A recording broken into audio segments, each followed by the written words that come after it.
اللہ تبارک و تعالی کی حمد و ثنا آقا نامدار مدنی تاجدار حبیب خدا اشرف انبیاء احمد مجتبی آقا محمد مصطفی صلی اللہ تعالی علیہ وآلہ وصحبہ وبارک وسلم۔ آپ کی بلند و بالا عرفہ والا بارگاہ ناز میں ہدیہ درود و سلام پیش کرنے کے بعد نہایت ہی واجب الاحترام قابل صد احترام و ذو تشم سامعین و حاضرین اور بابردہ رہ کے سننے والی میری ماؤں اور بہنوں، السلام علیکم ورحمۃ اللہ وبرکاتہ۔ دوران خطبہ اللہ رب العزت کے بابرکت کلام میں سے چند الفاظ اور آقا کریم علیہ السلام کے دو فرامین اقدسہ آپ حضرات کے سامنے تلاوت کرنے کا شرف حاصل ہوا۔ اللہ رب العزت کی بارگاہ میں دعا ہے خالق کائنات حق اور سچ بیان کرنے کی توفیق عطا فرمائے۔ اللہ تعالیٰ سن سنا کر قابل اعتقاد باتوں پر عقیدہ اور قابل عمل باتوں پر عمل کی توفیق عطا فرمائے۔ ماہ سفر ہے، اس مہینے میں کثرت سے اولیاء کرام کے اعراض کی تقریبات منعقد ہوتی ہیں۔ بہت سارے اولیاء کرام کا وصال اس مہینے میں ہے، تو ہر سال ماہ سفر میں ان کی یاد میں تقریبات پوری دنیا اسلام میں منعقد کی جاتی ہیں۔ اسی مناسبت کے ساتھ ماہ سفر میں شان اولیاء کے حوالے سے گفتگو بھی کی جاتی ہے، تو ہم نے بھی اسی مناسبت کے ساتھ چند الفاظ تلاوت کیے ہیں۔ اللہ تعالیٰ نے قرآن مقدس میں اپنے بندوں کی کچھ نشانیاں بیان فرمائی ہیں۔ ایک تو ہماری سوچ ہے، ہماری فکر ہے کہ ہم ولی کسے سمجھتے ہیں، اور ایک وہ تعلیمات ہیں جو قرآن اور حدیث میں ہے کہ ان کی نظر میں، قرآن اور حدیث کی نظر میں ولی کون ہوتا ہے۔ ہماری سوچ اور ہماری فکر کیا ہے؟ ابتدا بھی یہیں سے ہوتی ہے کہ ولی وہ ہے جو صاحب کرامت ہو، یا پھر اگر کوئی اس سے بھی نیچے کی طرف سوچ رکھتا ہے تو اس کا خیال یہ بن چکا ہے کہ شاید ولی وہ ہے جو کسی سے بات نہیں کرتا، ولی وہ ہے جس نے بہت بڑے بڑے بال رکھے ہوئے ہو، اور وہ ولی ہے جو الگ تھلگ کہیں جا کے بیٹھا ہو جنگل میں، یا پھر وہ ولی ہے کہ جس نے لباس ہی نہ پہنا ہو۔ تو یہ ہماری سوچ ہے، یہ ہمارا انداز ہے۔ لیکن اگر ہم قرآن پاک اور احادیث مصطفیٰ صلی اللہ علیہ وسلم کا مطالعہ کرتے ہیں تو ہمیں پتہ چلتا ہے کہ ولی کا مقام اور مرتبہ اور اس کی صفات اور علامات وہ نہیں جو ہمارے ذہن میں ہے، بن چکی ہیں یا ڈال دی گئی ہیں، یا ہم نے سمجھ لیا ہے کہ شاید ان صفات اور علامات والا بندہ ولی ہوتا ہے، جو میں نے ابھی عرض کی ہے کہ جس کے بال لمبے ہو، جو کسی سے بات نہ کرتا ہو، جس نے عجیب و غریب قسم کا لباس پہنا ہو، اور جس کے ہاتھ اور پاؤں میں جو ہے وہ ایسی چیزیں موجود ہو جو عام روٹین میں کوئی پہنتا نہیں، اور جس کا انداز گفتگو، انداز تکلم ایسا ہو کہ جو عام روٹین میں کوئی عام بندہ بھی نہیں کر سکتا، اور جو بے لباس ہو، بے آبرو ہو، ہم نے یہ سمجھا ہے کہ وہ ولی ہے۔ لیکن اللہ کے قرآن نے کہا کہ ولی وہ نہیں جس میں یہ علامات ہوں، بلکہ ولی تو ایک علیحدہ کوئی شخصیت ہے۔ اس کی علامات کیا ہیں؟ سب سے پہلے اللہ نے قرآن مقدس میں ارشاد فرمایا وَعِبَادُ الرحمن، فرمایا جو رحمان کے بندے ہیں۔ اب جو ولی ہے وہی تو رحمان کا بندہ ہے۔ فرمایا جو رحمان کے بندے ہیں ان کی نشانیاں کیا ہیں، علامات کیا ہیں؟ وَعِبَادُ الرحمن، فرمایا رحمان کے بندے وہ ہیں کون؟ الَّذِينَ يَمْشُونَ عَلَى الْأَرْضِ هَوْنًا، قرآن نے پہلی نشانی بیان کی، فرمایا وہ زمین پہ عاجزی کے ساتھ چلتے ہیں، عاجزی کے ساتھ، انکساری کے ساتھ، اور اپنی نیاز مندی کو مانگتے ہوئے وہ زمین پہ چلتے ہیں۔ یعنی ولی وہ ہے جو بیٹھنے عاجزی ہوتا ہے، تکبر اس میں نہیں ہوتا، کبر بڑائی میں کا معاملہ اس میں نہیں ہوتا۔ مجھے یہاں پہ بات یاد آ رہی ہے، حضرت خواجہ عثمان ہارونی رحمۃ اللہ تعالی علیہ آپ نے اس بات کو لکھا، فرماتے ہیں کہ حضرت پیر پٹھان رحمۃ اللہ تعالی علیہ ان کا عرس تھا، تو ان کے عرس پہ ایک فقیر آدمی بیٹھا ہوا تھا، فقیر جو مجذوبانہ کیفیت میں تھا۔ مجذوب ہوتا ہے کہ جس کی عقل کا چراغ اللہ کے انوار و تجلیات سے بجھ جاتا ہے، یعنی وہ اللہ کی انوار و تجلیات میں اس قدر مگن ہوتا ہے کہ اس کی عقل کا چراغ بجھ جاتا ہے، اس وقت وہ رب اور اپنے درمیان کسی اور چیز کو حائل نہیں کرتا، یہاں تک کہ عقل کا تصور اور خیال بھی اس کے اور اس کے رب کے درمیان حائل نہیں کرتا۔ اس لیے اسے کہتے ہیں مجذوب، یعنی جذب والا، کہ اس کی کیفیت یہ ہے، یہ انوار و تجلیات خدا میں ڈوب چکا ہے، جذب ہو چکا ہے اور مٹ چکا ہے، فنا ہو چکا ہے اللہ کی محبت اور اللہ کے انوار اور اللہ کی تجلیات، اسے کوئی دنیا اور باقیات کی خبر ہی نہیں رہتی، تو اسے مجذوب کہتے ہیں۔ تو دوسرے لفظوں میں اسے صاحب حال بھی کہتے ہیں، صاحب حال یعنی جس کی جو ہے وہ جسے حالات سے واقفیت ہو جائے، ایک تو حالات ہے بظاہر حالات اور ایک حالات ہے باطنی حالات، تو صاحب حال اسے کہتے ہیں جو ظاہر بھی دیکھتا ہے جس طرح ہمیں نظر آتا ہے اور جو سینے کے اندر دل کی کیفیت سے بھی واقف ہوتا ہے، جس کا لطیفہ نفس اللہ تعالیٰ بیدار کر دیتا ہے، تو اسے صاحب حال کہتے ہیں۔ اسی طرح ایک صاحب حال جوگی حضرت خواجہ معین الدین چشتی اجمیری کے پاس آیا، وہ بات ذہن میں آ گئی تو آپ سنتے چلے جائیں، پھر انشاءاللہ اس بات کی طرف آتے ہیں۔ صاحب حال تھا، لطیفہ نفس اس کا جاگ رہا تھا، لیکن تھا وہ غیر مسلم۔ اب یہ اللہ کا قانون ہے کہ جو کوئی محنت کرتا ہے، محنت یعنی محنت کرتا ہے کسی بھی چیز میں، اللہ کا وعدہ ہے جو محنت کرے گا میں اسے اس کا حل دوں گا۔ تو اب اس نے محنت کی، مجاہدہ کیا اور اللہ نے لطیفہ نفس اس کا بیدار کر دیا۔ لطیفہ نفس یعنی اس میں یہ خاصیت پیدا ہو گئی کہ وہ کسی کے سامنے بیٹھتا تو اس کے دل کی حالت کو جان لیتا کہ اس کے دل کی حالت کیا ہے۔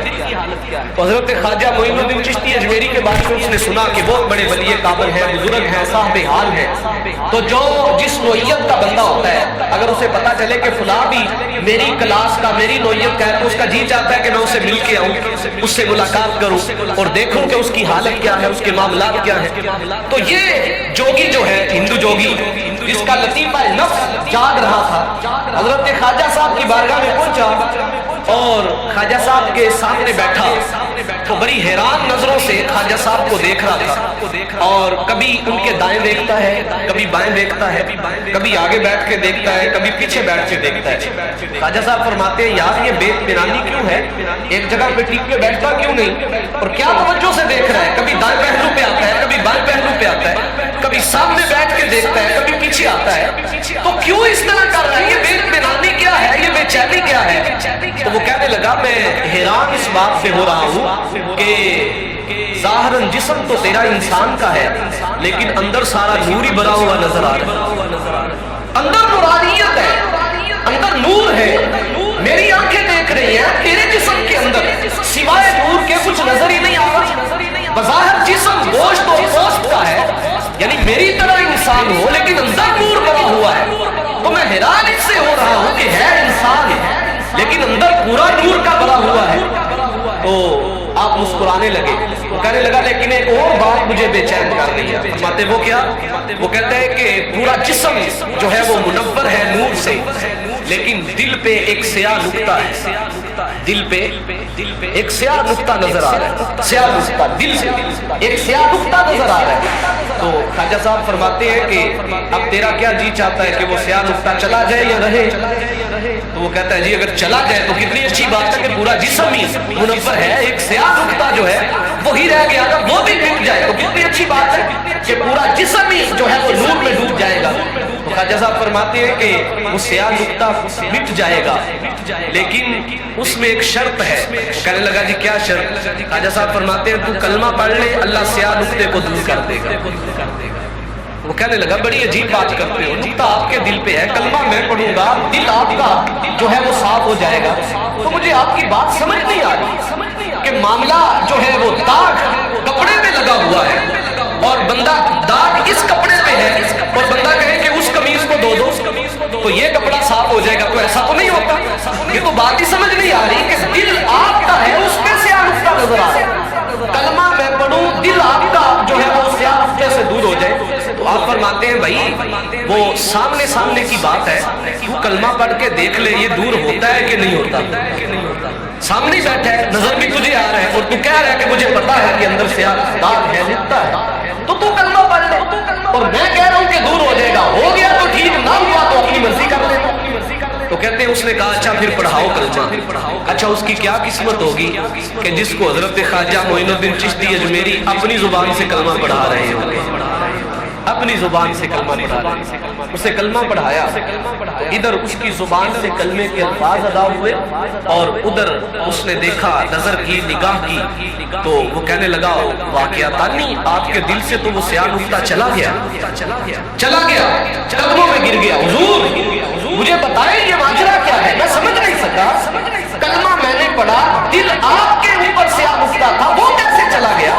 میں نے کلمہ پڑھا، دل تو میرا صاف ہونا چاہیے تھا، لیکن آپ کے دل پہ سیاہ نقطہ میرے کلمہ پڑھنے سے کیسے چلا گیا؟ تو حضرت خواجہ معین الدین چشتی اجمیری فرماتے ہیں کہ میرے نبی پاک صلی اللہ علیہ وسلم نے ارشاد فرمایا ہے، اب تو نے کلمہ پڑھا ہے نا، اب میں تجھے رسول اللہ کا پیغام سناتا ہوں۔ آقا علیہ السلام نے فرمایا کہ مومن دوسرے مومن کے لیے شیشہ ہے، وہ جب تو میرے سامنے آیا تیرا لطیفہ قلب بیدار تھا، تو نے میرے اندر جان کے دیکھا تو تجھے نور نظر آیا، دل میں ایک سیاہ نقطہ تھا، وہ اصل میں میرے دل میں نہیں تھا، تجھے میرے اندر اپنا دل نظر آیا، میں تو تیرے لیے آئینہ ہوں، شیشہ ہوں، وہ سیاہ نقطہ میرا نہیں تھا، وہ سیاہ نقطہ تیرے دل کا تھا، جب تو آئینے کے سامنے بیٹھا تو تجھے اپنا آپ نظر آیا، اور جب تو نے کلمہ پڑھا تو اللہ نے وہ کفر کا نقطہ مٹا کے تیرے دل کو مصفا کر دیا، صاف کر دیا۔ وہ کیا کسی نے کہا کہ خنجر لگے کسی کو تو تڑپتے ہم ہیں اے امیر، سارے جہاں کا درد ہمارے جگر میں ہے، کہا کہ کفر تیرا تھا لیکن سیاہ نقطہ مجھے محسوس ہو رہا تھا۔ حضرت خواجہ معین الدین چشتی اجمیری رحمۃ اللہ تعالی علیہ، تو میں عرض کر رہا تھا کہ حضرت پیر پٹھان رحمۃ اللہ علیہ ان کے عرس پہ فقیر آدمی بیٹھا تھا، فقیر صاحب حال تھا، صاحب حال، تو صاحب حال یہاں سے بات شروع کی تھی کہ وہ ہوتا ہے جسے حالات سے واقفیت ہو جائے اور جو اندر کی طرف بھی جانتا ہے، جسے محسوس ہوتا ہے، پتہ چلتا ہے کہ اس کے معاملات کیا ہے۔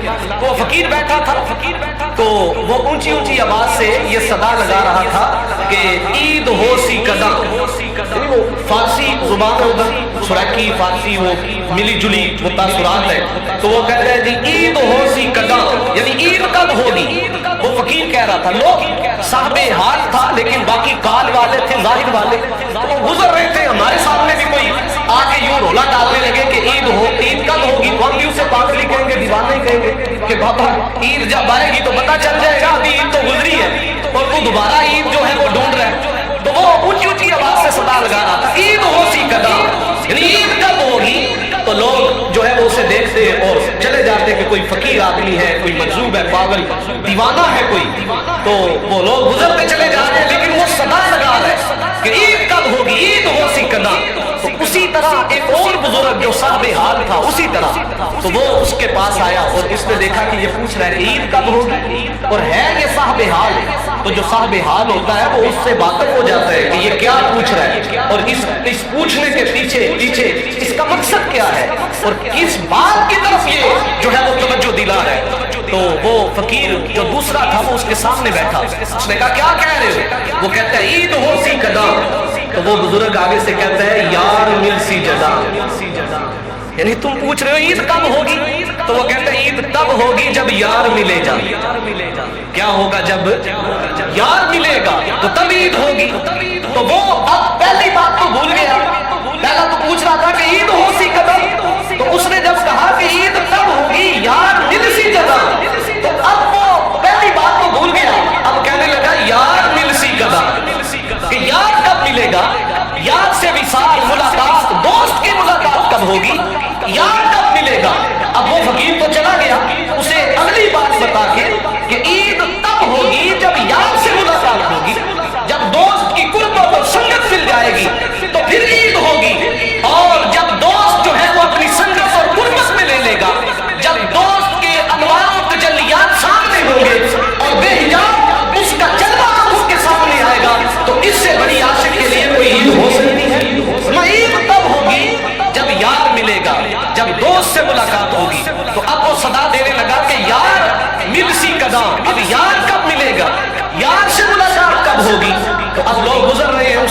وہ کہہ رہے کوئی فقیر ہے، دیوانہ ہے، مجنوں ہے، مجذوب ہے، اپنی بات میں مگن ہے، لوگ گزرتے چلے جا رہے ہیں۔ اب انہی میں سے ایک اور فقیر آیا جو تھوڑی اگلی منزل رکھتا تھا، جس کا مرتبہ تھوڑا آگے والا تھا، تو وہ اس کے پاس کہہ رہا، اس نے کہا کیا شور ڈال رہے ہو؟ وہ کہتے ہیں جی یار دل سی قضا، یعنی یار کب ملے گا؟ تو اب وہ آگے جو فقیر تھا وہ کہنے لگا کیا پوچھ رہے ہو؟ کہتا ہے یار دل سی قضا۔ تو وہ فقیر آگے سے کہتا ہے میں مکسی جدا، یعنی میں جب ختم ہوگی میں تو پھر یار بھی مل جائے گا، میں ختم ہوگی تو یار بھی مل جائے گا، جب میں ختم ہوگی میرے اندر سے تکبر نکلے گا، کبر نکلے گا، بڑائی نکلے گی، گند اندر سے نکلے گا، تو جب اندر صاف اور ستھرا ہو جائے گا تو چونکہ دل مکان ہے اس صاحب کا اور اس محبوب کا، جب مکان صاف اور ستھرا ہو جائے گا تو اللہ تعالیٰ پھر محبوب کا جلوہ بھی عطا فرمائے گا۔ تو وہ کہتے ہیں کہ یار مل سی قدا، تو فقیر کہتا ہے میں مکسی جدا، جب میں ختم ہوگی تو پھر یار سے بھی ملاقات ہو جائے گی، پھر یار بھی مل جائے گا۔ تو بزرگ وہ ہوتا ہے جو کبر ختم کرتا ہے۔ اب اللہ کے قرآن کی اس آیت پہ آئے جو اللہ نے ولی کی پہلی صفت بیان کی، فرمایا وَعِبَادُ الرحمن، رحمان کے بندے کون ہیں؟ الَّذِينَ يَمْشُونَ عَلَى الْأَرْضِ هَوْنًا، فرمایا رحمان کے بندے وہ ہیں جو دنیا میں عاجزی اور انکساری کے ساتھ چلا کرتے ہیں، عاجزی انکساری، اور جب میں ختم ہوتی ہے پھر ہی تو عاجزی آتی ہے، پھر ہی تو بندہ منکسر مزاج بنتا ہے، جب میں ختم ہو جائے۔ وہ بزرگ بڑے پیارے لفظوں سے فرماتے ہیں، بزرگوں کا انداز سمجھانے کا تھوڑا ہٹ کے ہوتا ہے، وہ کہتے ہیں اونچا نہ بیٹھو، اونچا نہ بیٹھو، اونچا بیٹھو گے تو نیچے گرنے کا خوف ہوگا، نیچے گرنے کا خوف ہوگا۔ جب کوئی بندہ اوپر بیٹھا ہو تو خوف تو ہوتا ہے نا کہ نیچے نہ گر جائے، تو جب نیچے گرے گا تو تکلیف تو ہوگی، اذیت ہوگی، جو ہے وہ پریشانی ہوگی۔ بندہ اونچا ہو، بندہ چھت پہ کھڑا ہے، کسی اونچی جگہ پہ کھڑا ہے، تو خوف تو ہے نا کہ کہیں نیچے گر نہ جائے، نیچے گرے گا کوئی چوٹ لگ جائے گی۔ تو وہ بزرگ فرماتے ہیں نیچے بیٹھا کرو، جب نیچے بیٹھو گے تو گرنے کا خوف نہیں رہے گا، گرنے کا خوف نہیں رہے گا۔ یہ بات سمجھ میں آئی آپ کو؟ کہا اونچا نہ بیٹھو، اس میں خوف ہے، تم اونچے بیٹھو گے گرنے کا خوف ہے، کبھی بھی گر سکتے ہو، گرو گے چوٹ لگے گی، تو اونچا نہ بیٹھو، نیچے بیٹھو، جب زمین پہ بیٹھو گے تو گرنے کا کوئی خوف، جب اوپر والا گرے گا تو کہاں آئے گا؟ تو جو پہلے ہی زمین پہ اس نے کہاں جانا؟ اگر وہ گر بھی جائے تو کہاں جائے گا؟ اوپر والا ہی نیچے آتا ہے، تو جو پہلے ہی بیچارہ نیچے بیٹھا ہوا ہے، جس کی توجہ ہی اوپر نہیں ہے، وہ پہلے ہی نیچے ہے، وہ کہتا ہے میں تو ہوں ہی بڑا منکسر المزاج، مالک میرے پلے ہی کچھ نہیں ہے، نہ کوئی نمازی ہے، نہ کوئی روزے ہیں، نہ کوئی حج ہے، نہ کوئی زکات ہے، نہ کوئی اعمال حسنہ ہے، مالک میرے پلے کچھ بھی نہیں، کچھ بھی نہیں، یہ ٹوٹے پوٹے سے سجدے ہیں لیکن مالک پہ بھی نہیں ہے، میں تو ایک رسمی سجدے کر رہا ہوں لیکن مالک اصل میں جو عبادات ہے اس کا تو مجھے پتہ ہی نہیں۔ اللہ نے فرمایا والذین یبیتون لربہم سجدا وقیاما، فرمایا اللہ کے بندے وہ ہیں جو عاجزی انکساری کا پیکر ہوتے ہیں اور جن کی راتیں رب کے لیے سجدہ اور قیام کرتے ہوئے گزرتی ہیں۔ تو وہ سجدہ اور قیام تکبر پیدا کرتا ہے، کبر پیدا کرتا ہے، بڑائی پیدا کرتا ہے۔ جیسے آج ہمارے اندر 5 نمازیں پڑھ لیں، بے نمازی ہمیں کافی نظر آتی ہے، ہم اس سے سیدھے منہ بات ہی نہیں کرتے، ہم کہتے ہیں کہ میں نمازیں پڑھتا ہوں، تو پڑھتا ہے نمازیں تو اپنا فرض ادا کرتا ہے، کسی پہ احسان کر رہا ہے، کسی پہ احسان ہے۔ اگر میں نے نماز پڑھی ہے تو میں نے اپنا فرض ادا کیا، میری نماز پڑھنے سے زیادہ عمر بکر کو کیا فائدہ، یا اس پہ جو ہے اس کے ساتھ میرا احسان کیا ہے؟ لیکن ہمارا انداز ہی بدل جاتا ہے۔ ادھر اللہ کے بندوں کی نشانی اللہ کا قرآن بیان فرما رہا ہے، فرمایا راتیں عبادات میں گزرتی ہیں، سجدہ و قیام کرتے ہوئے گزرتی ہیں، لیکن جب دن کو اٹھتے ہیں تو کیا کہتے ہیں؟ والذین یقولون ربنا اصرف عنا عذاب جہنم، اے اللہ ہمیں جہنم کے عذاب سے بچا لے، ہمیں جہنم کے عذاب سے، ہم بڑے گناہگار سے آقا، مالک ہمیں بچا لے۔ راتی کر کر زاری روندے تے نیند اکھی تھی دوندے، صبح او گناہگار سدیون تے سب کی نیویں ہوندے۔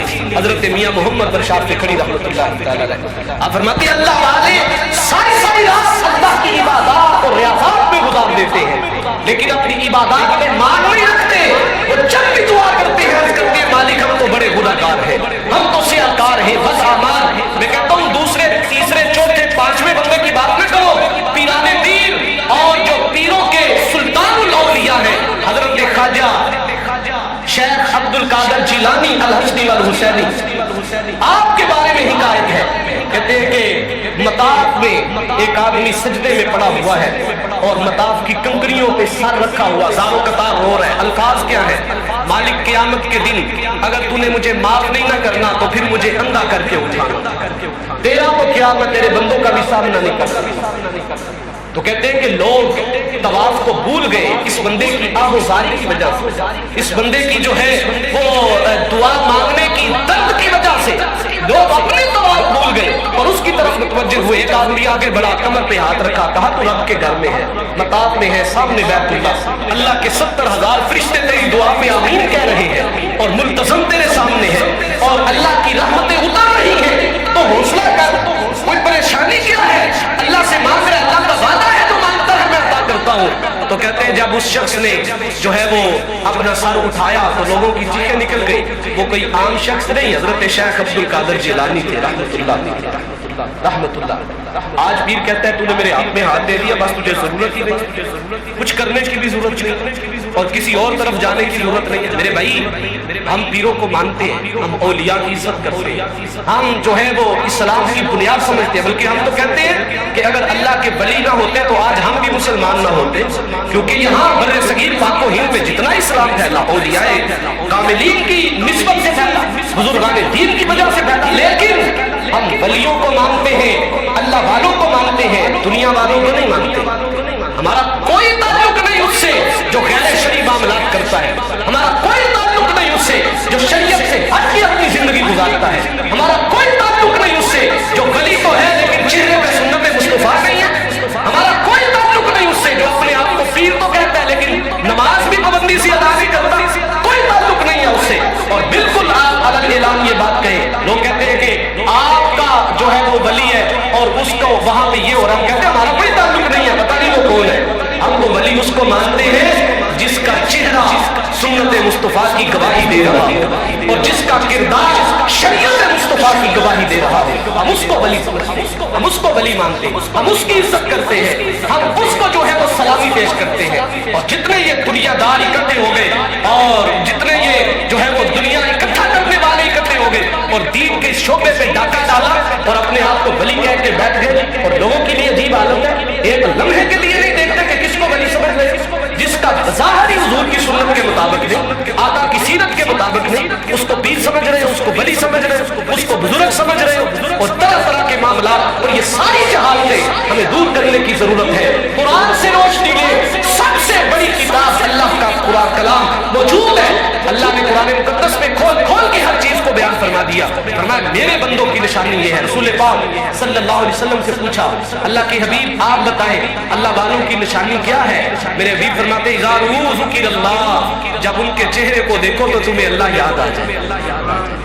کیا یاد آ جائے؟ اللہ یاد آ جائے۔ تو مجھے بتائیں سورت محمدی سے مختلف صورت ہو تو دیکھ کے اللہ یاد آئے گا؟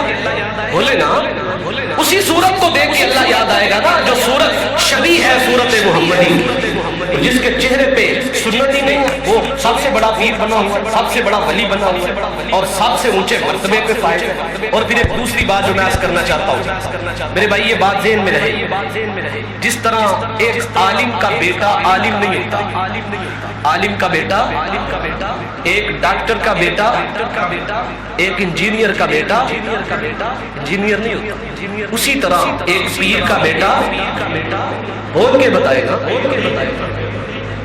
جس طرح عالم ہونے کے لیے پڑھنا ضروری ہے، ڈاکٹر ہونے کے لیے میڈیکل کی تعلیم حاصل کرنا ضروری ہے، انجینئر بننے کے لیے اس کے ریلیٹڈ پڑھنا ضروری ہے، اسی طرح پیر بننے کے لیے صاحب تقویٰ ہونا ضروری ہے، پیر کا بیٹا ہونا ضروری نہیں ہے۔ یہ بات ذہن میں رہے۔ اور آج یہ روٹین چل پڑی کہ پیر کا بیٹا پیر ہے، چاہے وہ بدعمال ہی کیوں نہ ہو، بد کردار ہی کیوں نہ ہو، وہ باش قسم کی طبیعت کیوں نہ رکھتا ہو، بس وہ پیر ہے۔ کیوں پیر ہے؟ کہ صرف اس لیے کہ یہ پیر کا بیٹا ہے؟ پیر کا بیٹا ہونے سے کوئی پیر نہیں بنتا، پیر وہ ہے جس میں پیر والی صفات ہو، ہاں کوئی بڑا حوالہ اور رشتہ نہ بھی ہو اور کوئی اسے جانتا نہ بھی ہو، لیکن اس کی پیشانی تقوی کے سجدوں کی گواہی دے رہی ہو اور اس کا کردار شریعت مصطفیٰ کی عکاسی کر رہا ہو، تو کوئی ضرورت نہیں بڑے حوالے کی، ہمارے لیے وہ بھی بزرگ اور صاحب عزت ہے۔ اور اگر کوئی بڑی اونچی شریک ہے، شریعت کو توڑتا ہے اور شریعت سے ہٹ کے زندگی گزار رہا ہے، نماز پابندی سے ادا نہیں کرتا، شریعت کے منافی کام کرتا ہے اور میلے کھیلوں کا جو ہے وہ اس نے سلسلہ چلایا ہوا، مجھے بتائیں تو صحیح آج سرپرستی کرے کس طرح کے میلوں کی کہ جہاں پہ جو ہے وہ ڈانس ہوتی ہو اور جہاں پہ فحاشی ہو، بریانی ہوتی ہو اور پھر کہیں کہ یہ پیر ہے جو یہ سب کچھ کروا رہے ہیں۔ کون سے پیر بابا؟ پیر تو وہ ہے جنہوں نے حضرت خواجہ معین الدین چشتی اجمیری 90 لاکھ ہندو کو کلمہ پڑھا کے حضور کا غلام بنا دیا، اور تو آقا کے غلاموں کو دین سے دور کر دے۔ جب پیر شریعت پہ عمل نہیں کرے گا تو مجھے بتائیں اس کو ماننے والا شریعت پہ عمل کرے گا؟ بولے نا، کرے گا؟ کبھی بھی نہیں کرے گا۔ تو جو خود عمل نہیں کرتا وہ دوسرے کو کیا دے گا؟ پھر ایک دوسری بات جو میں عرض کرنا چاہتا ہوں وہ بھی بڑی قابل توجہ بات ہے، جب آپ کسی ایسے پیر کے پاس جائیں گے، بلکہ پیر کہنا بھی میں سمجھتا ہوں کہ اس لفظ کی توہین ہے، کسی ایسے دنیا دار کے پاس جائیں گے جو شوبدہ باز ہے، جس نے جو ہے وہ اپنے اوپر لبادہ اوڑا ہوا ہے کہ مجھ سے بڑا کوئی مجذوب ہی نہیں، ہر بندہ ہی مجذوب بن گیا یار، ہر بندہ ہی مجذوب، ہزاروں میں کوئی ایک ہوتا ہے جسے اللہ حالت جذب عطا فرماتے ہیں، ہزاروں میں کوئی ایک، لاکھوں میں کوئی ایک ہوتا ہے جسے اللہ یہ منصب عطا فرماتا ہے۔ آج ہر بندہ نماز سے آ رہی، روزے سے آ رہی، حج اور زکات سے آ رہی، تو پوچھے کہ کیا ہے کہ پیر صاحب مجذوب ہے؟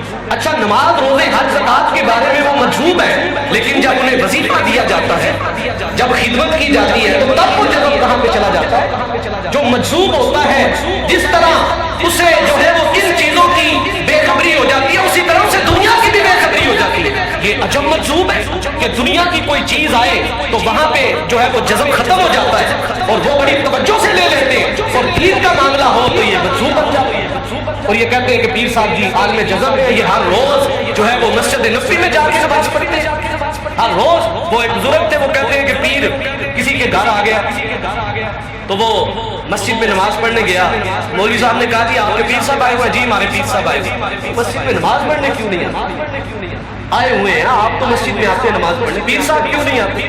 وہ کہتے ہیں جی ہمارے پیر صاحب ہر روز مسجد نبوی میں جا کے نماز پڑھتے ہیں، مسجد نبوی میں نماز پڑھتے ہیں۔ تو وہ عالم دین وہ کہنے لگے کہ اچھا تھوڑی سی میری بات ذرا سن لیں، تو جب کھانے کا وقت ہو نا کھانے کا تو پیر صاحب پوچھے کہ بھئی کھانا کدھر ہے؟ تو پیر صاحب کو کہنا کہ جہاں پہ آپ نماز پڑھتے ہیں وہاں سے لنگر لائیں، ہم بھی کھائیں گے آپ بھی کھائیں گے۔ وہ تو برکت والا لنگر ہے نا، اس لنگر سے بڑا کوئی برکت والا ہو سکتا ہے؟ تو آپ جاتے جو ہے نماز پڑھنے پنجگانہ نماز وہیں پہ ادا کرتے ہیں، تو لنگر بھی وہیں پہ لے آئے، ہمیں بھی کھلائیں خود بھی کھائیں۔ تو کہتے ہیں جب وہ وقت آیا کھانے کا تو پیر صاحب نے محسوس کیا کہ کھانے میں دیر ہو رہی ہے، لیٹ ہو رہی ہے، کھانا لگا نہیں، آیا نہیں، تو وہ کہنے لگے کہ بابا وہ کھانے کا ٹائم گزرا جا رہا ہے۔ تو وہ کہتا ہے حضور کیا آپ نے اگلی نماز نہیں پڑھنی؟ تو کہا نماز تو میں پڑھوں گا حضور، کہاں میں پڑھنی ہے؟ بات تمہیں پتہ ہی ہے میں کہاں پہ نماز پڑھتا ہوں، میں تو مسجد نبوی میں نماز پڑھتا ہوں۔ تو کہا حضور پھر آج لنگر بھی ادھر سے لے آئیے گا، ہمیں بھی کھلائیے گا خود بھی کھائیے گا اور زیادہ برکت ہو جائے گی۔ کیا تماشا ہے میرے پاس، کیا معاملہ یہ کیا ہوا ہے، اور ہم ان کو جو ہے وہ بڑے ادب سے جھکتے ہوئے لوگ نظر آتے ہیں۔ پھر ایک بندہ کہتا ہے جی یہ بتائے اگر وہ ٹھیک نہیں ہے تو لوگوں کا دھیان ادھر کیوں ہوتا ہے، توجہ ادھر کیوں ہوتی ہے، لوگ زیادہ ادھر کیوں ہوتے ہیں؟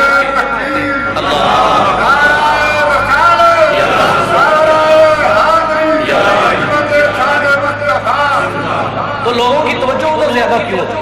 کسی عالم دین بادشاہ بندے کے پاس اگر 10 بندے ہیں تو اس طرح کا بابا جس نے گلے میں لوہا ڈالا ہوا ہے، ہاتھوں میں کنگن ڈالے ہوئے ہیں، زرق برق عجیب قسم کا لباس پہنا ہوا ہے، اور بعض تو ایسے بے شرم ہے بے لباس ہو کے بیٹھے ہوئے، بے لباس ہو کے بیٹھے ہوئے، اور کہا کہ اس کے پاس تو عرش لگا رہتا ہے، تو پھر اس کی کیا وجہ ہے؟ تو اس کی بھی ایک وجہ ہے، اس کی وجہ یہ ہے کہ انسان کی فطرت میں یہ بات ہے جہاں مفادات پہ زیادہ نہیں پڑتی وہاں پہ لوگ زیادہ جاتے ہیں۔ اب جو خود بے لباس ہو کے بیٹھا ہے، خود نماز نہیں پڑھتا، جسے روزہ حج زکات ارکان اسلام خود ادا نہیں کرتا، تو جو اس کے پاس آئے گا وہ اسے کہے گا کہ نماز پڑھا کر، وہ اسے کہے گا کہ رشوت نہ لے، وہ اسے کہے گا کہ حرام خوری نہ کرنا، افسر ہو تو بددیانتی نہ کرنا۔ یہ کس نے کہہ رہا ہے؟ جو صاحب شریعت ہے وہ اسے بتائے گا بابا تو میرے ساتھ منسلک ہے، میرا حق بنتا ہے میں تیری تربیت کروں، تجھے ہدایت دوں، رہنمائی کروں تیری۔ اگر تو افسر ہے تو نے بددیانتی نہیں کرنی، حرام خوری رشوت خوری نہیں کرنی، اور اگر تو تاجر ہے اللہ اور اس کے رسول کی امانت کو صحیح طریقے سے ادا کرنا ہے، اور اگر تو بے نمازی ہے تو نماز پڑھنی ہے، اگر تو گناہ کرتا ہے تو اس سے توبہ کر اور گناہوں سے بچنا ہے۔ تو نے یہ کس نے کہنا ہے؟ جو خود ان ساری چیزوں پہ عمل کرتا ہے۔ تو جو خود عمل نہیں کرتا اس نے کہا کوئی ضرورت نہیں تجھے نماز پڑھنے کی، کوئی ضرورت نہیں تجھے روزہ رکھنے کی، کوئی ضرورت نہیں تجھے حج کرنے کی، یہ اوروں کے کام ہے نماز روزہ اور حج زکات، بس تو میرے پاس آ گیا تجھے سب کچھ ہی مل گیا۔ تو مجھے بتائیں جہاں پہ بندے کو کچھ کرنا نہ پڑے بندہ وہیں پہ جاتا ہے کہ نہیں؟ وہ کہتا ہے مفت میں جنت مل رہی ہے، مفت میں جنت مل رہی ہے، کچھ کرنا بھی نہیں پڑے گا، نہ نماز نہ روزہ نہ حج زکات نہ دین نہ شریعت، کسی چیز کی ضرورت نہیں، بس جاؤ جا کے بیٹھو بن پیو اور جنت پکی ہے، جنت پکی ہے۔ تو جہاں مفادات پہ زد پڑتی ہے وہاں پہ تھوڑے لوگ آتے ہیں، اور جہاں مفادات پہ زد نہ پڑے وہاں سے تو لوگوں کا جگمٹا ہوتا ہے اور لوگ اکٹھے ہوتے ہیں۔ تو اس لیے خدا ان ساری چیزوں کی طرف توجہ رکھے، کوئی تعلق نہیں ہمارا ان جیسے بدعمال لوگوں سے جو اپنے آپ کو پیر تو کہیں لیکن آقا کی شریعت کے تاریخ ہو، مصطفیٰ کریم علیہ السلام کے دین کا مذاق اڑا رہے ہو اور آقا علیہ السلام کی تعلیمات کو توڑتے ہوئے نظر آ رہے ہو، کوئی تعلق نہیں ان سے۔ ہم تو پیر اس کو مانتے ہیں جو آقا علیہ السلام کی شریعت کا پیروکار ہو، جو رسول پاک صلی اللہ علیہ وسلم کی تعلیمات پہ عمل کرنے والا ہو، اور جب کوئی ایسا ہوتا ہے تو نبی پاک صلی اللہ علیہ وسلم پھر اس پہ کیسی مہربانیاں کرتے ہیں۔ حضرت غوث اعظم رضی اللہ تعالیٰ عنہ آپ فرماتے ہیں جب میں نے پڑھ لیا تو میں واعظ نہیں کرتا تھا، نصیحت نہیں کرتا تھا، تبلیغ تربیت تقریر نہیں کیا کرتا تھا۔ تو کہتے ہیں کہ آقا علیہ السلام میرے خواب میں آئے اور حضور علیہ السلام نے مجھے آ کے فرمایا کہ بیٹا تو واعظ و نصیحت کیوں نہیں کرتا، تبلیغ تقریر کیوں نہیں کرتا؟ تو حضور غوث اعظم رضی اللہ تعالیٰ عنہ فرماتے ہیں، اس کو تفسیر روح المعانی میں علامہ محمود آلوسی رحمۃ اللہ تعالیٰ علیہ نے نقل کیا۔ وہ کہتے ہیں کہ فقط وقات رفیعتہ صلی اللہ علیہ وسلم بعد وفاتہ لغیر واحد من کاملین من ہذہ الامہ، وہ بحث کرتے ہیں کہ اس امت میں بہت سارے ایسے لوگ ہیں کہ جنہوں نے رسول اللہ صلی اللہ علیہ وسلم کی زیارت جاگتی ہوئی آنکھوں سے کی ہے۔ حضرت علامہ محمود آلوسی یہ بحث کرتے ہیں تفسیر روح المعانی میں، وہ فرماتے ہیں اس امت میں بہت سارے ایسے لوگ ہوئے کہ آقا کی وفات کے بعد خواب میں نہیں جاگتے ہوئے جنہوں نے رسول اللہ کی زیارت کی ہے، جاگتے ہوئے۔ تو وہ اس واقعے کے کنارے میں لکھتے ہیں، کہتے ہیں حضور غوث اعظم رضی اللہ تعالیٰ عنہ جب علوم سے فارغ ہوئے تو جب علوم سے فارغ ہوئے تو آقا علیہ السلام کا جلوہ نصیب ہوا، رأیت رسول اللہ صلی اللہ علیہ وسلم قبل الظہر، کہتا ہے ظہر کی نماز سے پہلے کا وقت تھا تو آقا علیہ السلام کا دیدار نصیب ہوا۔ تو حضور نے فرمایا فقال علی یا بنی لما لا تتکلم، آقا نے فرمایا میرے بیٹے تو کلام کیوں نہیں کرتا، تقریر کیوں نہیں کرتا، باب و نصیحت کیوں نہیں کرتا؟ تو حضور غوث اعظم فرماتے ہیں قلت یا ابتاه انا رجل اعظم کیف اتکلم علی فصحاء بغداد، اے اللہ کے حبیب میں اجمی ہوں اور میں سمجھتا ہوں کہ شاید میں انہیں اس طریقے سے سمجھا نہیں سکتا، یہ چونکہ فصحاء بغداد ہیں تو ان کے سامنے میں بات کیسے کروں، میں اجمی ہوں تو اس طرح جو ہے وہ میرے الفاظ ادا نہیں ہوں گے عربی کے۔ تو کہتے ہیں جب میں نے یہ عرض کیا تو آقا علیہ السلام نے فرمایا افتح، حضور نے فرمایا میرا بیٹا اپنے منہ کو کھولو، اپنے منہ کو کھولو۔ حضور غوث اعظم فرماتے ہیں فبدأتہ، میں نے اپنے منہ کو کھولا تو کہتے ہیں فتکفل فیہ السمع تتکلم الناس، کہتے ہیں آقا علیہ السلام نے میرے مبارک منہ میں اپنا لعاب دہن ڈالا 6 مرتبہ، کریم آقا صلی اللہ علیہ وسلم اپنا لعاب دہن میرے منہ میں ڈالا اور حضور نے فرمایا کہ اب تقریر کرنا، اب بات کرنا۔ کہتے ہیں نماز ظہر ہو گئی اور لوگوں کا مجمع بیٹھ گیا تقریر سننے کے لیے، تبلیغ سننے کے لیے، واعظ و نصیحت کے لیے۔ تو کہتے ہیں جب لوگ بیٹھے تو حضور غوث اعظم فرماتے ہیں جب میں منبر پہ آیا تو پھر کوئی تھوڑی سی گھبراہٹ محسوس ہوئی، پھر گھبراہٹ، چونکہ پہلا معاملہ تھا، پہلا مرحلہ تھا، تو کہا پھر تھوڑی سی گھبراہٹ محسوس ہوئی۔ تو کہتے ہیں اتنے میں میں نے دیکھا کہ سامنے حضرت علی المرتضیٰ کھڑے ہیں، حضرت علی المرتضیٰ۔ حضرت علی فرماتے ہیں کہ بیٹا کیوں نہیں کلام کرتے، لما لا تتکلم، کیوں نہیں کلام کرتے؟ تو کہتے میں نے حضرت علی کو بھی وہی عرض کیا قلت یا ابا تحتج علیہ قال انفاتا، وہی عرض کیا کہ ابا جان کہ میں کس طرح کلام کروں؟ حضرت حضور غوث اعظم حسنی حسینی سید ہے، حسنی حسینی، یہ باپ کی طرف سے حسنی ہے، ماں کی طرف سے حسینی ہے۔ حضور غوث اعظم رضی اللہ تعالیٰ عنہ حسنی حسینی سید ہے۔ تو فرماتے میں نے عرض کیا کہ ابا جان کس طرح بات کروں کہ یہ فصحائے بغداد ہیں، میں اجمی آدمی. تو کہتے ہیں کہ حضرت علی المرتضیٰ رضی اللہ تعالیٰ عنہ نے فرمایا بیٹا اپنا منہ کھولو. تو کہتے ہیں میں نے منہ کھولا تو حضرت علی نے بھی لعاب دہن ڈالا. تو کہتے ہیں جب انہوں نے لعاب دہن ڈالا پھر میں نے باز و نصیحت شروع کی. اور علامہ محمود علوسی لکھتے ہیں کہ 70 ہزار کا مجمع ہوتا تھا جب حضور غوث اعظم باز و نصیحت کیا کرتے تھے. ایک دن میں 4,000 لوگوں کو اللہ کا واصل بنا دیا کرتے تھے. واصل باللہ تعالی یعنی اللہ کے ساتھ ملا دیا کرتے تھے، ملاقات کروا دیا کرتے تھے، سارے حجابات پردے اٹھا دیا کرتے تھے. ایک مجلس میں 4,000 لوگوں کو جو ہے وہ واصل باللہ کر دیا کرتے تھے. اور کہتے ہیں 70 افراد کے آپ کے مجمع سے جنازے اٹھا کرتے تھے. خشیت الہی کا بیان ہوتا، خوف خدا کا بیان ہوتا، تو 70 جنازے آپ کی مجلس سے اٹھا کرتے تھے. جب کوئی اللہ والا بن جاتا ہے تو پھر آقا کریم علیہ السلام اس کی معیت کے لیے تشریف، اس کی معاونت کے لیے تشریف لاتے. حضرت شہاب الدین سہروردی رحمۃ اللہ تعالی علیہ آپ نے روایت کی. حضرت علامہ عبد الوہاب شعرانی آپ فرماتے ہیں کہ میری عمر چھوٹی تھی تو میں درس حدیث کے لیے وہ ایک جگہ پہ جایا کرتا تھا. وہ کہتے ہیں ہم 6 افراد تھے جو درس حدیث کے لیے جایا کرتے تھے. تو کہتے ہیں کہ ایک دن ایسے ہوا کہ ہمیں رسول پاک صلی اللہ علیہ وسلم کا جلوہ نصیب ہوا اور یہ جاگتے ہوئے حضرت علامہ جلال الدین سیوطی کے بارے میں آتا ہے 72 مرتبہ سر کی آنکھوں سے مصطفیٰ کا جلوہ کیا ہے حالت بیداری میں جاگتے ہوئے. کوئی بلائے تو صحیح. وہ کیا کسی نے بڑے پیارے انداز میں کہا. وہ کہتے ہیں بڑے بد نصیب تھے ہم، بڑے بد نصیب تھے ہم جو قرار تک نہ پہنچے، درے یار تک تو پہنچے دل یار تک نہ پہنچے. ہم نے کوشش ہی نہیں کی، اس راستے کے مسافر ہی نہیں بنے، اس منزل کے راہی نہیں بنے. تو ہمیں کیا خبر کہ اس منزل میں اللہ نے کیسی کیسی عظمتیں رکھی، کیسے کیسے معاملات رکھے. کبھی طلب صدق سے، سچی طلب سے ہم اس طرف چلے ہیں دین کے راستے میں، پھر دیکھیے اللہ کی کیسی رحمتیں اترتی ہیں اور کیسی برکتیں اترتی ہیں. علامہ عبد الوہاب شعرانی کہتے ہیں دل میں تڑپ تھی کہ مصطفیٰ کا علم حاصل کرے، دین کا علم پڑھے. تو کہتے ہیں رسول پاک صلی اللہ علیہ وسلم کا جلوہ نصیب ہوا سبقن. کہتے ہیں آقا علیہ السلام نے پوری بخاری شریف ہم 6 آدمیوں کو پڑھائی ہے. ڈائریکٹ رسول اللہ صلی اللہ علیہ وسلم کی حدیثیں آتا سے پڑھتے رہے. حضرت علامہ عبد الوہاب شعرانی کہتے ہیں یہ تو بچپن کی بات تھی، طالب علمی دور کی. کہتے ہیں اب میری حالت یہ ہے، اب جب میں آقا علیہ السلام پر درود پڑھتا ہوں، علامہ عبد الوہاب شعرانی فرماتے ہیں کہ جب میں رسول اللہ پر درود پڑھتا ہوں روحی الحد بینی و بین قبر رسول اللہ صلی اللہ علیہ وسلم. فرماتے ہیں جب میں رسول اللہ پر درود پڑھتا ہوں میں بیٹھا بغداد میں ہوتا ہوں، زمین سمٹ جاتی ہے، پردے اٹھ جاتے ہیں اور میرے سامنے آقا کی جالیاں نظر آتی ہیں. اور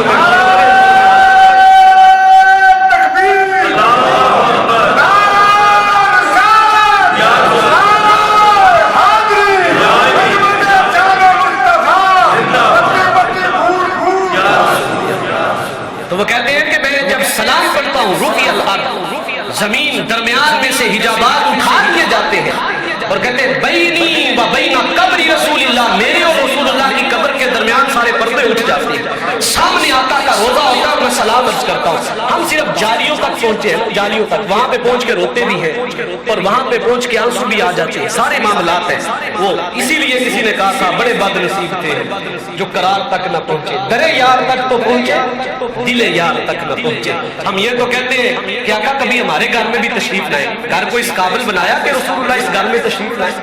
ہے میرا گھر اس قابل کہ جس گھر میں انڈیا کے گالے چلے، جس گھر میں بچیوں کے سروں پہ دوپٹہ اتر چکا ہو، جس گھر میں نوجوانوں کی جیبوں میں گنبد خضرا کے نقش نہیں بلکہ کنجریوں کی تصویریں پڑی ہو، اس گھر میں رسول اللہ آئیں گے اور اس گھر میں تو رسول اللہ کو بلا رہے. وہ کیا کسی نے کہا تھا کہ فکر کر تعمیر دل کی، فکر کر تعمیر دل کی وہ یہیں آ جائے گا. یعنی اپنے دل کی تعمیر تو کر، اپنے آپ کو اس قابل تو بنا، ہو تو صحیح اس قابل، اپنے آپ کو مصفا تو کر، صاف تو کر، ستھرا تو کر. پھر تجھے نہیں کہنا پڑے گا کہ آقا تشریف لائے. جب تیرا دل اس قابل ہو جائے گا تو پھر رسول اللہ کے جلوے خود ہی تیرے دل میں آ جائے گا. اب فکر کر تعمیر دل کی وہ یہیں آ جائے گا. بن گیا جس دل دن مکان خود ہی مکی آ جائے گا۔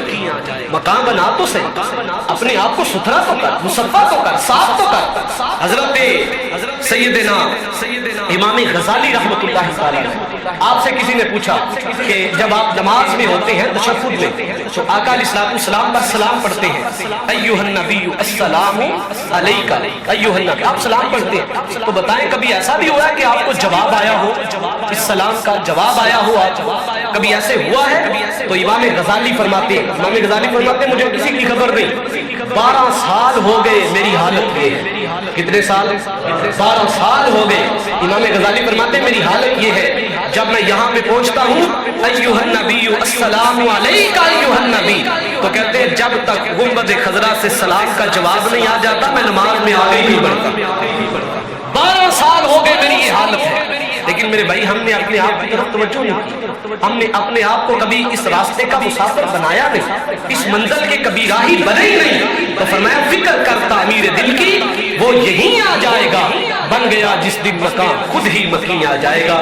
تو اللہ کے بزرگ اور اللہ کے بندے وہ ہیں جو شریعت اسلامیہ کے پیروکار، تقوی کا مینار اور ہدایت کا سرچشمہ ہے، جن کے کردار سے لوگوں کو جو ہے وہ ہدایت کی زندگیاں ملتی ہیں، اور جن کی ملاقات لوگوں کو دنیا داری سے نکال کے اللہ کے راستے کا مسافر بنا دیتی ہے، اور جن کی ایک لمحے کی ملاقات لوگوں کو پکڑ کے گناہوں کی دلدل سے نکال کے گنبد خضرا کے راستے میں ڈال دیا کرتی ہے۔ اس لیے کسی نے کہا تھا کہ عقل والوں کے نصیبوں میں کہاں ذوق جنون، عشق والے ہیں جو ہر چیز لٹا دیتے ہیں، اللہ اللہ کیے جانے سے اللہ نہ ملے، اللہ والے ہیں جو اللہ سے ملا دیتے ہیں۔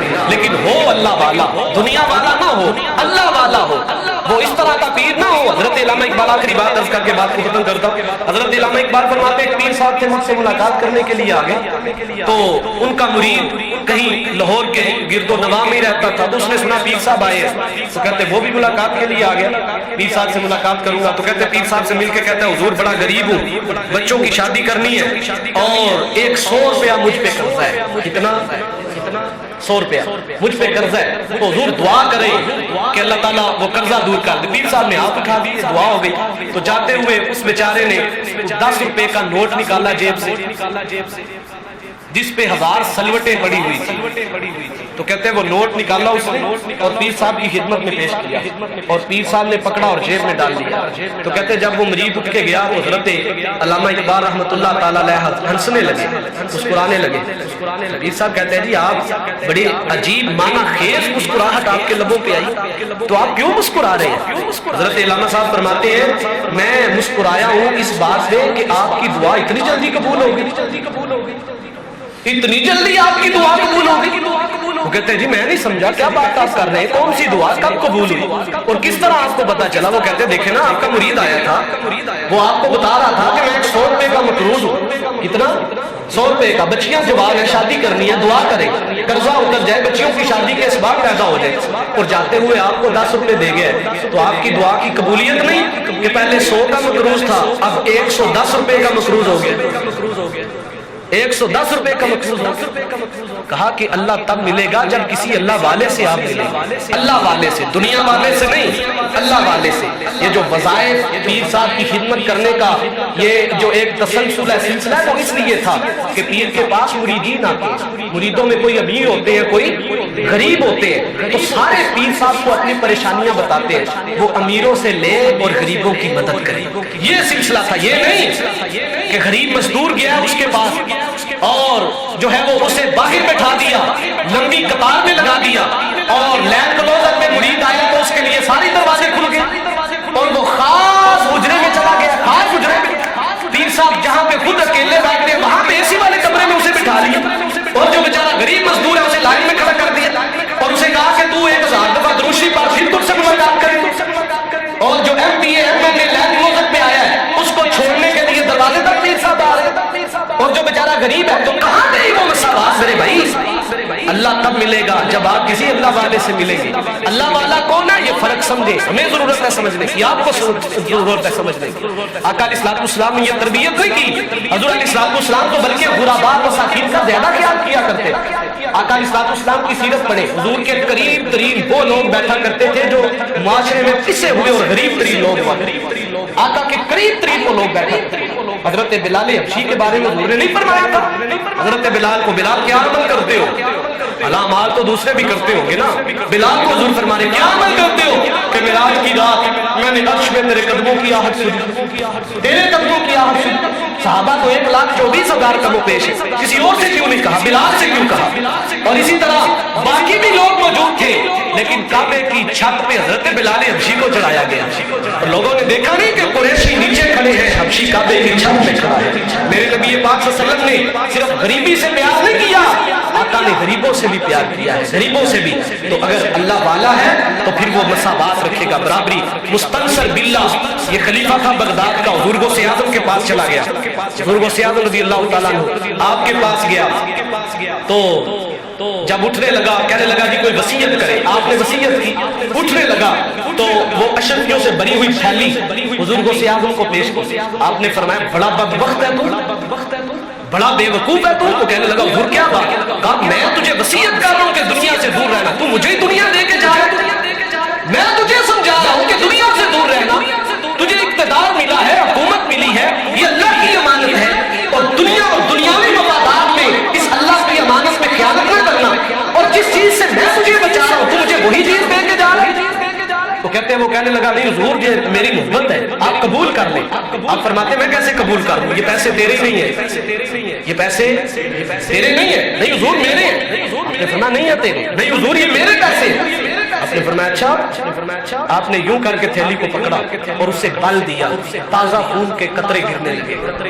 آپ فرماتے ہیں لوگوں کا خون نچوڑ کے میرے پاس لاتے ہو، اگر مجھے تیری حیثیت کا اور تیری نسبت کا احترام نہ ہوتا تو یہ خون اتنا بہتا کہ تیرا محل بھی اس خون میں بہ جاتا۔ تو کبھی پیر نے بھی فکر کی ہے کہ جو افسر مجھے 10,000 روپیہ دے کے گیا ہے کہیں رشوت لے کے تو نہیں آیا، جو تاجر میری جیب بھر رہا ہے کہیں لوگوں سے بد دیانتی تو نہیں کرتا، جو حکمران میرے دروازے پہ آ کے جو ہے وہ مجھے لاکھوں روپیہ دے کے جاتا ہے کہیں یہ لوگوں کا خون نچوڑ کے تو اکٹھا نہیں کرتا، کون سا پیر اپنی چیزوں کی طرف توجہ کرتا ہے؟ تو میرے بھائی خالص چیز ڈھونڈے، خالص چیز، اللہ والوں کے بغیر منزل نہیں ملتی، لیکن ہو کوئی اللہ والا، ہو کوئی اللہ والا، اللہ کا بندہ، جب آپ اس کی بارگاہ میں جائیں گے تو پھر دنیا اور دنیا داری دل سے نکلے گی، اللہ کے انوار و تجلیات داخل ہوں گے۔ اللہ تعالی ہم سب کو صحیح طریقے سے دین کی سمجھ عطا فرمائے۔